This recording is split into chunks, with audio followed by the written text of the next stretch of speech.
further time. Let's continue with this question. In this question, the first step that we need to pursue is to determine h of s, and I said it's fairly easy to find. It's equal to s plus 3 from there, divided by s squared plus 3s plus 2, which is, by the way, simplified into s plus 3 divided by s plus 1 and s plus 2. Okay? Now from there, it is possible to find the result, to give an answer to this. The poles, to find the result of the impulse response, I mean, there are poles at s is equal to -1 and s is equal to -2 from there. So if I say, for example, causal and stable, find the causal and stable solution, what do we mean by that? Causal and stable correspond to the same thing, by the way, because the poles are already negative. So to the right of those negative numbers will correspond to a stable system. So the poles are at -1 and -2. So the region of convergence is here for causal and therefore stable solution. And you have to find the two first order systems for this thing, for that expression of h of s. And the first order systems will be like a over s plus 1 plus bs plus c over s plus 2, for example. So you have to find a, b, and c. Probably this b will be 0. I didn't check the solution, and I'm not going to do that. But for each of these questions or forms, these first order systems are very easily invertible. If you come up with something like this, please don't be confused about that, because the inverse Laplace transform of such things are also very simple. For example, b times s plus c. b and c are constants divided by s plus 2. What this really means is as simple as b times s times 1 over s plus 2 plus c times 1 over s plus 2. Okay, that's what it is. And 1 over s plus 2 is very easily invertible. We already know the inverse Laplace transform of that. The right-hand sided solution, for example. It's a first order exponential. And the same exponential is here. So whenever you find b, s, and c, s is the parameter, b and c, whenever you find,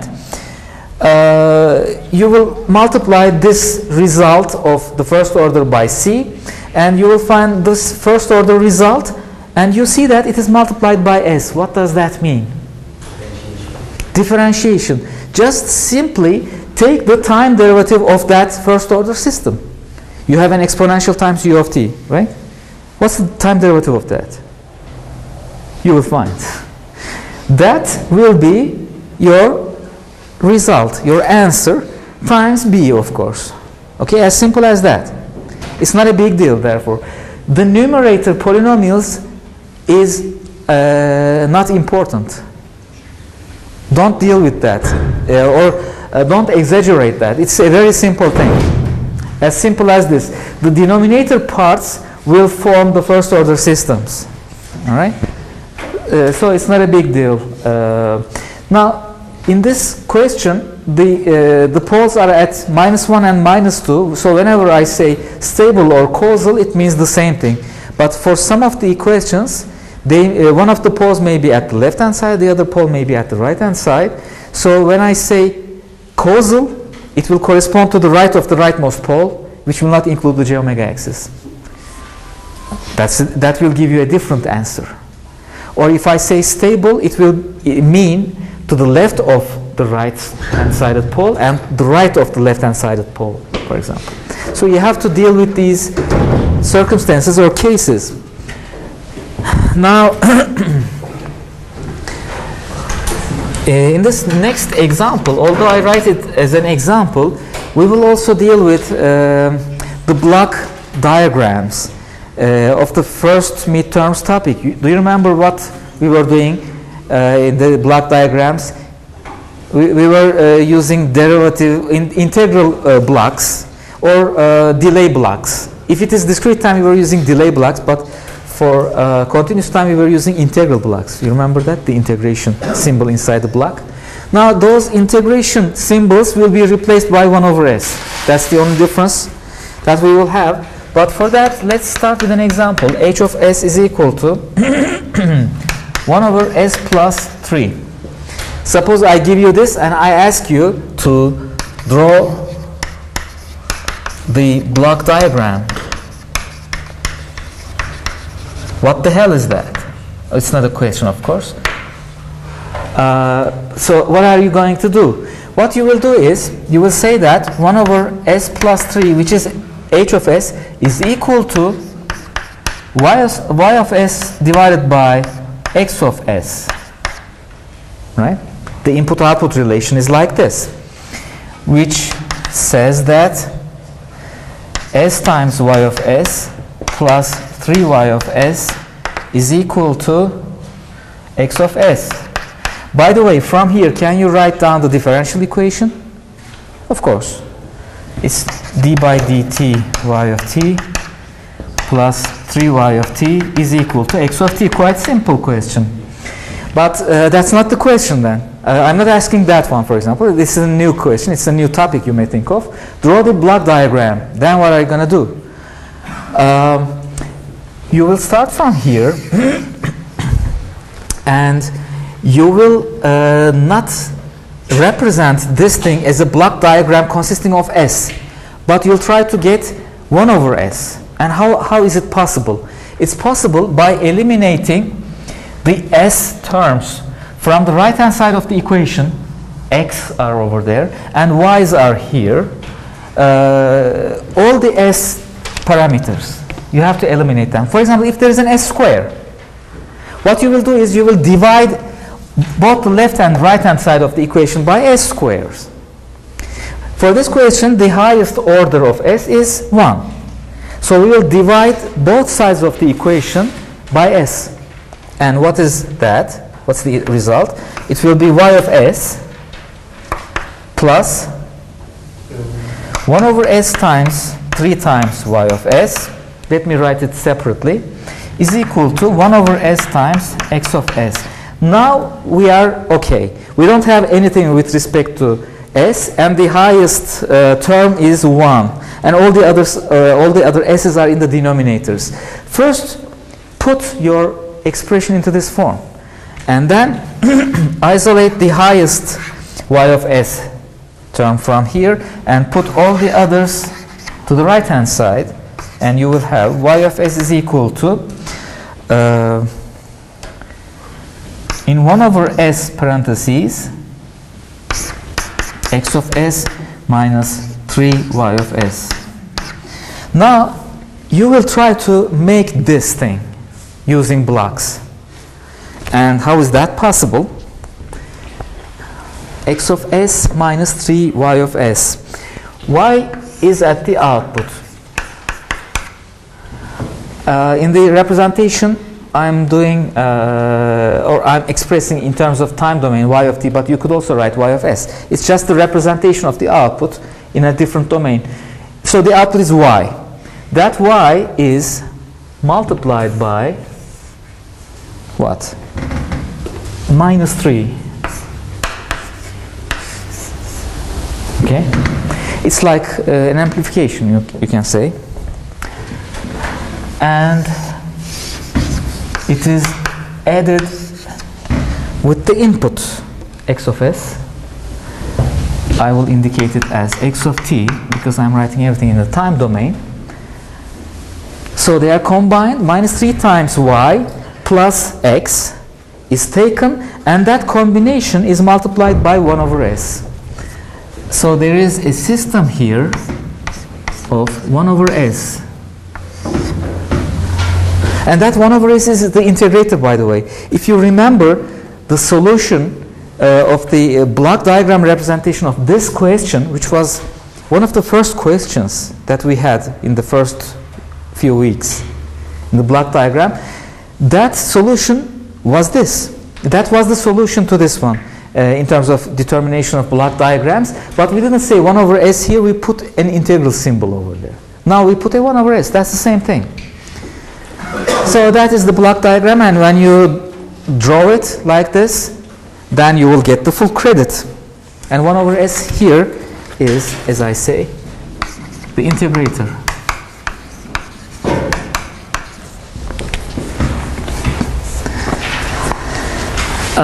Now, there are several cases where drawing the block diagrams will provide a lot of insight and information like this. For example, suppose that we have an x as the input and we have a system, and the system is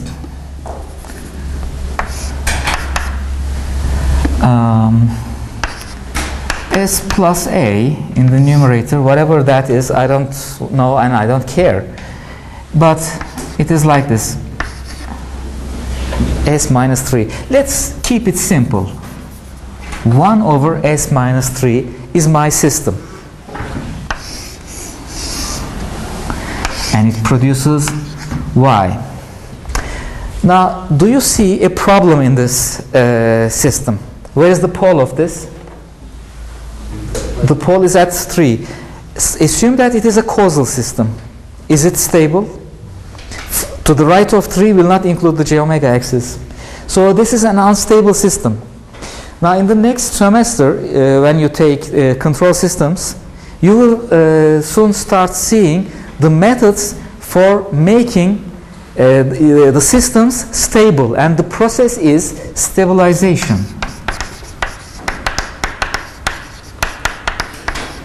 What do we mean by that? What is stabilization? I need this space, so I'm erasing it. Sorry about that. A stabilization is usually obtained by a famous addition of a block, which is known as a feedback. Because just like here, you have a negative backward going arrow. By the way, this minus 3 is making a perfect, a very nice feedback to this system. Because what is that system? It is 1 over s. Is it stable? The pole is at 0, so to the right of 0 will not include 0. It doesn't include the j omega axis.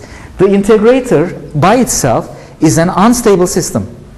But by putting this feedback, what is my new system? What is my new overall system? It is 1 over s plus 3. It became like this. And 1 over s plus 3 is certainly stable, the causal version, because the pole is at now s is equal to minus 3. So we must put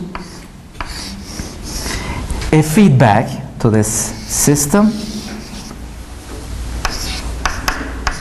and do it like this. Suppose that that feedback is a constant amplification, which may be negative or positive. We don't know the value. A very typical final exam question.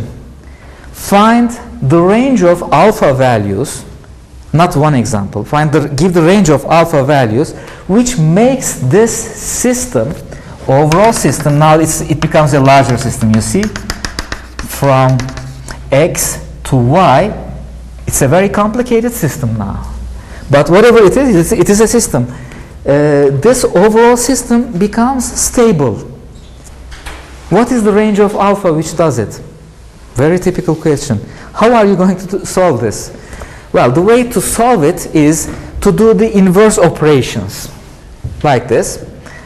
We have x of s plus alpha times y of s, right, is applied to this system, which is 1 over s minus 3 is equal to y of s. Okay? Now the rest is just algebraic simplifications to come up with our new system.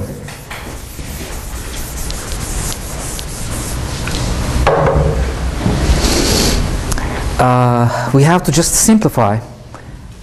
X of s plus alpha times y of s is equal to sy of s minus 3y of s, isn't it?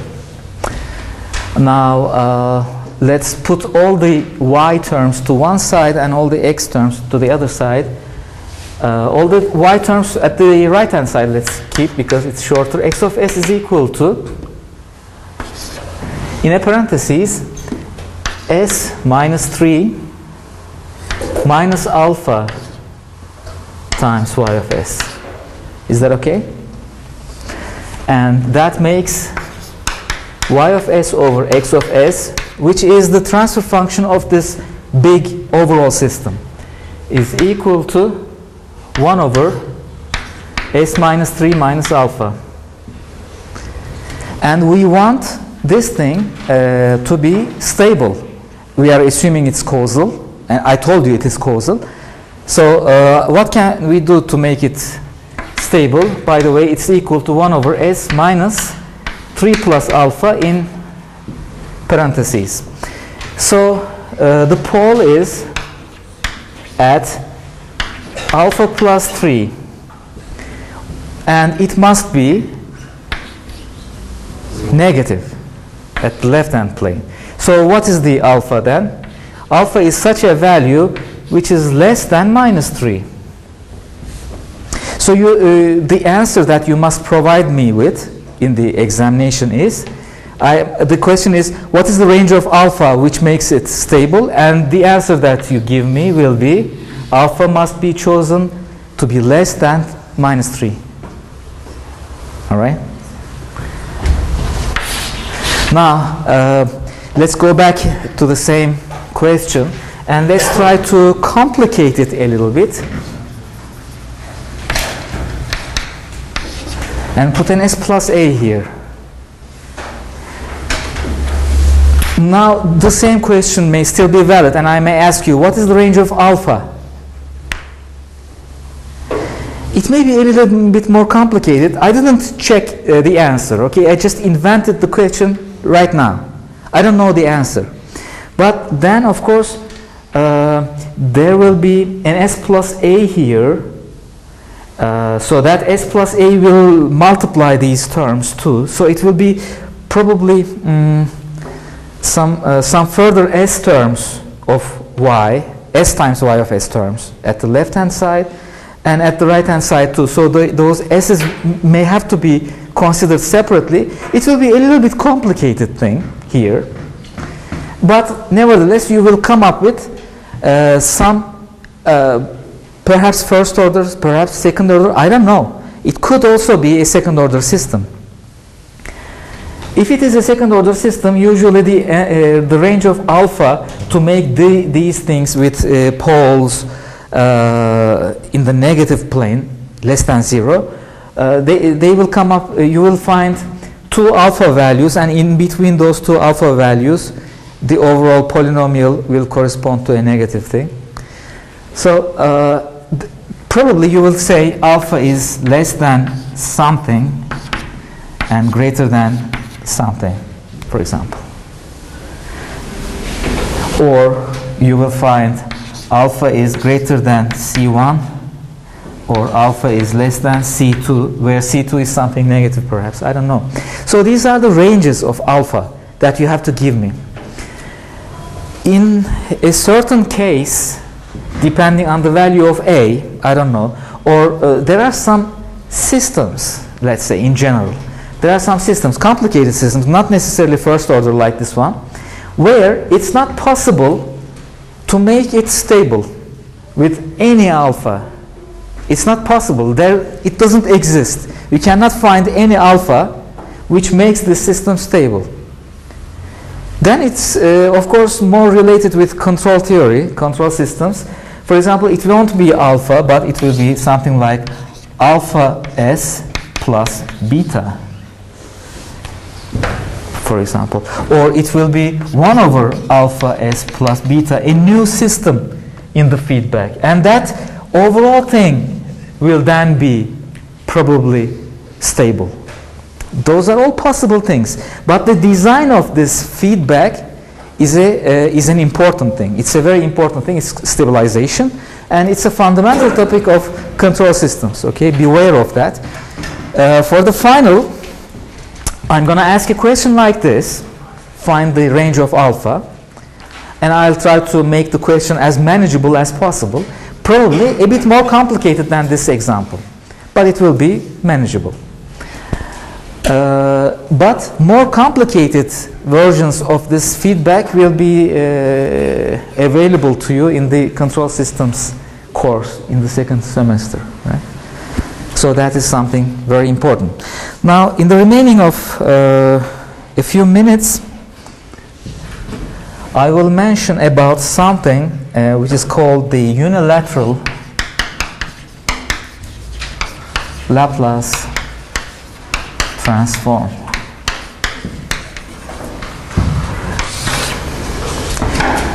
It's a pity that I'm not going to ask any questions in the final from this topic. I'm just showing you this so that you won't say that we haven't seen that.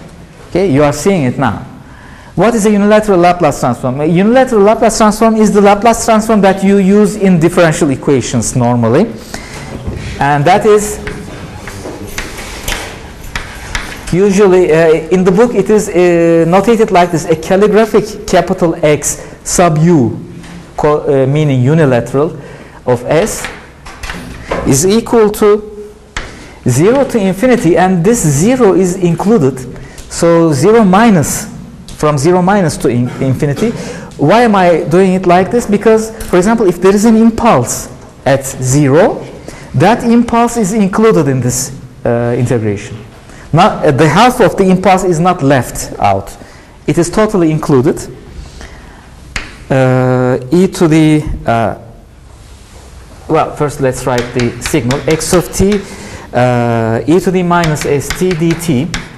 So what's the difference between a bilateral Laplace transform? That's the name, by the way. The normal Laplace transform is also known as bilateral. Bilateral, bi is two. So two-sided Laplace transform. This is one-sided, unilateral Laplace transform. And it starts from 0 and goes up to infinity.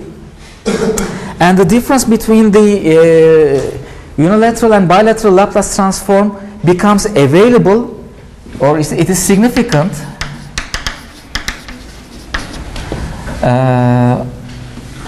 let me say different, for signals extending to the left-hand side. In other words, if your x of t is not at t greater than 0 portions at the right-hand side, then of course they will be different, because the first one, the bilateral Laplace transform, will include those negative portions, whereas this one doesn't include that. So what are we going to do with that? Or why do we have this thing? We have this Laplace transform which helps us solving differential equations in a different perspective. The first perspective that we have seen here, or here where we erased, it's simple. An s, a multiplication with an s, corresponds to a derivative. Here, using the unilateral Laplace transform, a derivative doesn't correspond to a multiplication with s only. It's not this only, but it's also plus, in fact a minus, an initial condition of your time function. So you have to know the derivative's initial condition as well. And as you see, the higher degree you get, the more initial conditions you need. For the first derivative, you need the initial condition in time. For the second derivative, you need the initial condition in the derivative as well. So that's a little bit more complicated, but from differential equations, I suppose you must be familiar with these things. it lets us to see one very important and critical observation, and that observation is as follows. It helps us to find the zero state and zero input solutions of your system. It helps us to split your system into two parts. One of the parts is zero input, the other part is zero state. And they are found like this. In the right hand side there are polynomials of S, as you see. Those polynomials of S, if you find, for example, if you try to find the zero input solution, it means xu of S is 0. You don't have anything. You only have initial conditions, in other words. With the current initial conditions, how does the system behave? Without any input. You don't input anything, but the system has some initial conditions. From those initial conditions, it will oscillate and do something, for example. That is the zero input. The zero state response is when you only have the input and you have no initial conditions. It will be a zero state response. One of them will correspond to the particular solution, the other one will correspond to the homogeneous solution of the differential equation. Okay? So that's what it is. I'm not going into the details of that because I'm not going to ask it. But what I'm telling you is that you are probably more familiar with this one if you have covered differential equations already.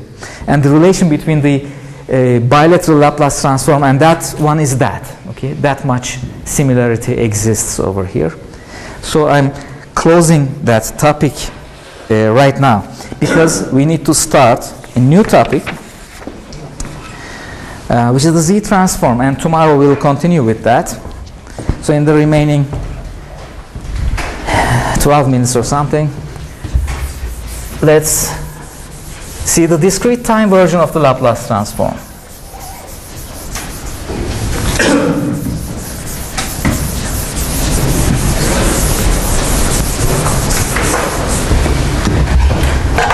Which is known as the Z transform.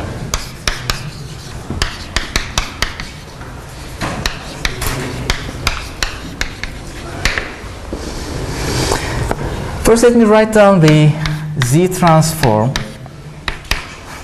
and as the name suggests, it is X of capital X of Z, and it is a transformation. It's a definition, by the way, for discrete time signals. Therefore, we have a summation. It's not an integration anymore.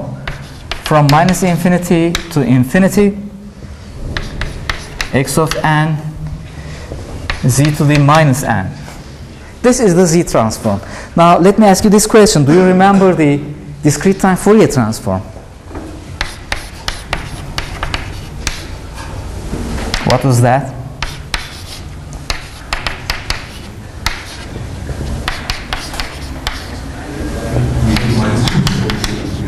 All right. So this was the Fourier transform. This is the Z transform. So what's going on here? What's the replacement that we did? The replacement from here to here is Z is now replacing e to the j omega. Right? Here it was e to the j omega, now it is Z. Here it was e to the minus j omega n, which is e to the j omegas, which is Z, to the power minus n. Right? So that's the same thing. This is the new variable that we have. It's like the Laplace transform in discrete time. And we know that S is equal to j omega plus sigma. We put a real part or a real term nearby our frequency, which is imaginary. So imaginary and real part of S. And when we take the exponential of that, because in the discrete time we don't have j omega, but we have e to the j omega. So what is then e to the s? It is e to the j omega plus sigma. Okay? Like this. Now this thing is Z, in fact. It's not only e to the j omega, but it is e to the j omega plus sigma. And that is e to the j omega plus e to the sigma, in other words. This e to the sigma will correspond to a magnitude. Depending on the value of sigma, it may be less than 1 or greater than 1. If sigma is less than 0, for example, e to the minus something will be less than 1. If sigma is greater than 0, sorry, e to the something positive will be greater than 1. And e to the j omega, this one, always has a magnitude to be equal to 1. Because the magnitude, the absolute value of e to the j omega is 1.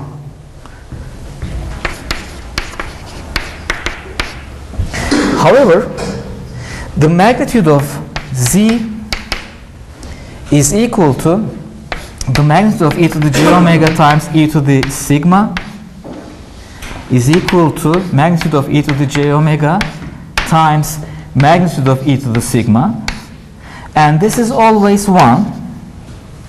So the overall magnitude is magnitude of e to the sigma. This magnitude of e to the sigma, by the way, we don't need to put an absolute value anymore, because for a real sigma, which is always real, by the way, that's the real part, e to the something real is always positive anyway. So you can get rid of those absolute values. But that indicates a new term called the radius, also known as, or abbreviated with R. Now, what is that? I mean, does it make any sense why we are saying a radius here? Because when you try to locate on the z-plane the imaginary and the real parts, just try to put a z, which is e to the j omega plus sigma. When you try to put a point at this point, e to the j omega plus sigma, where is it? I mean, I give you omega is equal to pi over 8, and sigma is equal to 2. So where is it on the complex plane? By the way, the new name of our complex plane, although it's the same complex plane, the new name is the z-plane, by the way. It's not an s-plane anymore, it's a z-plane. Where is this point, e to the j omega plus sigma, which is e to the j omega times e to the sigma, which is also equal to r times e to the j omega, because we said e to the sigma is equal to r. So r times e to the j omega, where is it? As I said, omega is equal to pi over, let's say pi over 4. It's an easier angle. It's an easier frequency. Pi over 4 omega is equal to, and r is equal to 2. You know what? It's here. Let's draw a circle. Okay. And let's assume that it's a unit circle. Therefore, this place is 1, 1, minus 1, and minus 1. It's a unit circle. When omega is equal to pi over 4, it is 45 degrees, right? So it is this angle, which is omega. It may be a different omega, by the way, but I'm saying that omega is equal to pi over 4 is what we're looking for. And our radius is equal to 2. So this radius was 1, this new radius is 2. So this point is 2 times e to the j pi over 4. That's why this 2 is radius, because when you change the frequency, when you change this angle, it rotates. It forms a circle. The omega is the angle of the circle, and omega is the angle of the circle, and r is the radius of your circle. That's why it is r. And that is our new parameter. We parameterize our z in terms of two things. So let me rewrite it here. The critical box is here. our z consists of an e to the j omega, which is rotating. Okay, the angle is omega. It's a circle, depending on omega, and r is the radius of that. Now we will find the using this formula, we will find the z transforms of our new signals. We will see only one example for this time, and that example is as follows, and tomorrow we will continue. X of n is equal to a to the n u of n. So the z transform x of z is equal to summation from minus infinity to infinity a to the n u of n, which is x of n, times z to the minus n. Because of this u of n, the summation starts from 0, goes to infinity, and we say a to the n, z to the minus n. That is equal to the same summation from 0 to infinity. And I put into parentheses a times z to the minus 1 to the power n. Do you agree with this? All right. Now it is the infinite series summation. What is the infinite series summation formula? Think of a times z inverse as alpha. Summation from 0 to infinity, alpha to the n. What was the summation? 1 over 1 minus alpha.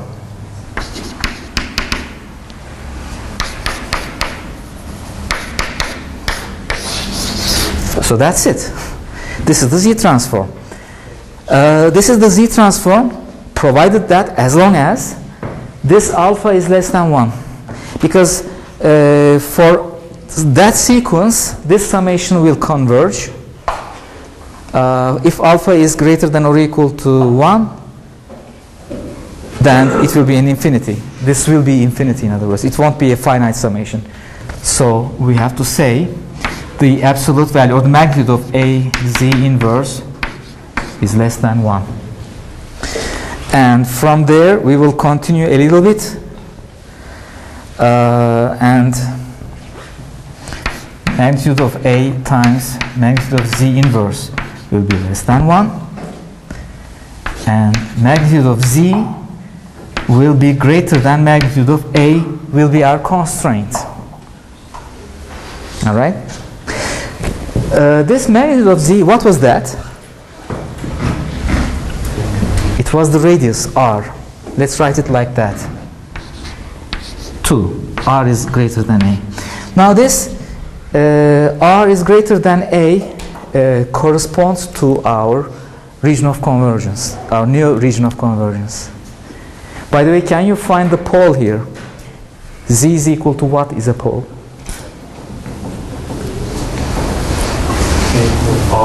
A, right? When z is a, 1 minus a over a will be 1 minus 1, which is 0. So that's a pole. Z is equal to a is a pole. I'll draw it here. Z is equal to a. It's a point. I'm assuming a positive a. And that's a pole. Now, how are we going to define the region of convergence now? The region of convergence will not be to the right of that pole anymore, because it's not the real part of S or anything. It's the radius greater than magnitude of A. So what we are doing is drawing, this is A, drawing a circle with a radius of A, okay, and radius must be greater than A. It's to the outside of the circle, which is the region of convergence. That's the shape, and magnitude of z greater than a is the formula.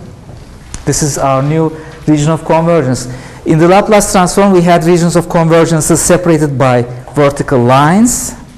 Now we have regions of convergences separated by circles and rings, probably. Inside a larger circle, outside a smaller circle, a ring shape. Inside a circle, which is a disk, right? So those will be regions of convergences. And the stability and other characteristics will be determined according to the inclusion of the j omega axis. But where's the j omega axis now? J omega axis corresponds to sigma is equal to 0, right? Sigma is equal to 0 means e to the 0 is what? 1. So radius is equal to 1 is your critical circle. If 1 is here, this will be the unit circle. And you will have to take a look at this. Does your region of convergence include this unit circle? And if it is yes, then you say it is stable. If it is not included, you say it's not stable. So what is the necessary condition for making this thing stable? This A must be less than 1, right?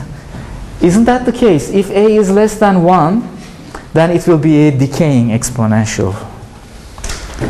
If A is greater than 1, it will be an increasing exponential. For that thing, the Fourier transform will not exist, but the Z transform will exist. It will be an A here, for example, a large A number, and there will be a larger circle. Out of that larger circle will be your region of convergence. Fine, no problem. The Z transform will exist. But the region of convergence will not include the unit circle, so you say that the Fourier transform doesn't exist because it's unstable. We will see examples, the concluding examples, tomorrow. And the next week, another professor will be continuing with this topic.